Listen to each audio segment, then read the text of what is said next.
బీజేపీలో అధ్యక్ష పదవి కాకరేపుతోంది. అధ్యక్షులు ఎవరు? ఈటెల రాజేంద్ర, డీకే అరుణన. రోజుకొక పేరు తెర మీదకొస్తుండడంతో ఢిల్లీ పెద్దలు ఎవరికి పగ్గాలు అప్పచెప్తారన్నది అంతుపట్టడం లేదు. ఇంతకీ బీజేపీ రాష్ట్ర అధ్యక్ష పదవిపై అంత చర్చెందుకు? అధ్యక్ష పదవికి పార్టీలో కొత్తగా చేరిన నేతలు పనికిరారా? పాత నేతలే ఉండాలనే రూలుందా? లేక నరనరాన మత భక్తి నింపుకుంటేనే పదవులుంటాయా? అందుకు బండి సంజయ్, కిషన్ రెడ్డిలే నిదర్శనమా?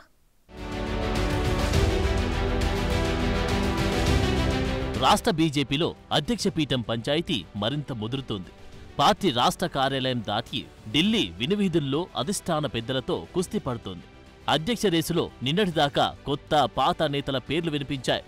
నేడు అది వార్ వన్ సైడ్ అన్నట్లు కొత్త నేతల పేర్లే ఫోకస్ అవుతున్నాయి. అధ్యక్ష పగ్గాలు చేపట్టడానికి మాకేం తక్కువ అన్నట్టు మొన్నటిదాకా అందరూ పోటీపడి ఎవరికి వారు పైరవీలు చేసుకోవడంలో బిజీగా ఉండిపోయారు. కానీ పాత కొత్త నేతల పంచాయతీ రాష్ట్ర బీజేపీలోనే కాదు, ఢిల్లీ పెద్దలకు కూడా గందరగోళంగా తయారైన నేపథ్యంలో పాత బీజేపీ నేతలంతా డైలమాలో పడినట్లు తెలుస్తోంది. జాతీయ స్థాయిలో Modi, Amit Shah versus RSS chief Mohan Bhagwat, Nitin గడ్కరీల మధ్య బీజేపీలో గ్రూప్ వార్ నడుస్తోంది. మోదీ, అమిత్ షాలు ఆర్ఎస్ఎస్కు పార్టీలో ప్రాధాన్యత తగ్గించాలని చూస్తున్నట్టు ప్రచారం జరుగుతోంది. అయితే మోడీ క్రేజ్ తగ్గుతున్న నేపథ్యంలో ఆర్ఎస్ఎస్ అప్రమత్తమవుతుందంటున్నారు.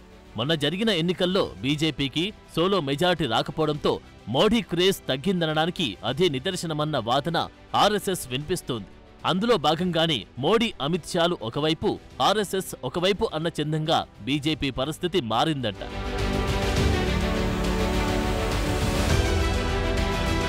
ఆర్ఎస్ఎస్ నేతలంతా ఒకవైపు, నాన్ ఆర్ఎస్ఎస్ నేతలంతా మరోవైపు అన్నట్లుగా ఢిల్లీ తరహా వ్యవహారమే రాష్ట్ర బీజేపీలో కనిపిస్తోంది. అందుకు నిదర్శనం పాత నేతలైన కిషన్ రెడ్డి, బండి సంజయ్లకు మాత్రమే మంత్రి పదవులు ఇచ్చి మిగతా పార్లమెంటు సభ్యులకు మొండి చేయి చూపించడమే అంటున్నారు. అది మిగతా సభ్యులకు తెలిసినా అవకాశం వచ్చే వరకు బీజేపీని అంటిపెట్టుకుని ఉండాలని భావిస్తున్నారంట. కొత్తగా పార్టీలో చేరి ఎంపీలైన నేతలు తమకు పార్టీ పరంగా అవకాశం రాకపోతే ఖచ్చితంగా తమ భవిష్యత్తు చూసుకునే పరిస్థితి కనిపిస్తుందంటున్నారు. ఇక మరోవైపు కొత్త నేతలకి రాష్ట్ర అధ్యక్ష పదవిని తేలడంతో ఆ పంచాయతీ కొత్త నేతల మధ్య కాకరేపుతుంది.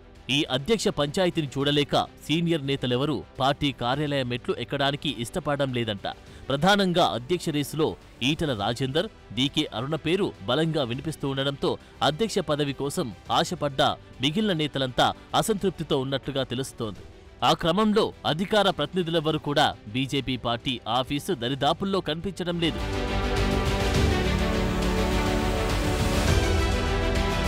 అధ్యక్ష పదవి ఎవరికన్నది అటుంచితే కొత్త పాత నేతల పంచాయతీని తట్టుకోలేక గతంలో కోమటిరెడ్డి రాజగోపాల్ రెడ్డి, మజితేందర్ రెడ్డి, ఎన్ఎం శ్రీనివాసరెడ్డి, విజయశాంతి, వివేక్ వెంకటస్వామి, ఏనుగు రవీందర్ రెడ్డి, మధుసూదనాచార్యులతో పాటు చాలా మంది పార్టీకి దూరమయ్యారు. గతంలో వారి విషయంలో పాత నేతలంతా గుర్రగా ఉండి టార్గెట్ చేసి పార్టీ నుంచి వెళ్లేలా చేశారని విమర్శలున్నాయి. ఇప్పుడు కూడా అదే తంతు కొనసాగుతోంది. ప్రస్తుతం అధ్యక్ష పదవి గనక కొత్త నేతలకు ఇస్తే సహించేది లేదని సంఘ్ పరివారులు తేల్చి చెప్తున్నారు. అయితే తమ నేతలకే అధ్యక్ష పీఠం దక్కుతుందని ఈటెల, డీకే వర్గాలు ధీమా వ్యక్తం చేస్తున్నాయి. దాంతో ఆ పంచాయతీ పార్టీ శ్రేణులకే అంతుపట్టకుండా తయారైంది. మొత్తం మీద అధ్యక్ష పదవి కొత్త నేతగా లేక మతభక్తి నింపుకున్న పాత నేతగా అనేది చర్చనీయాంశంగా మారింది.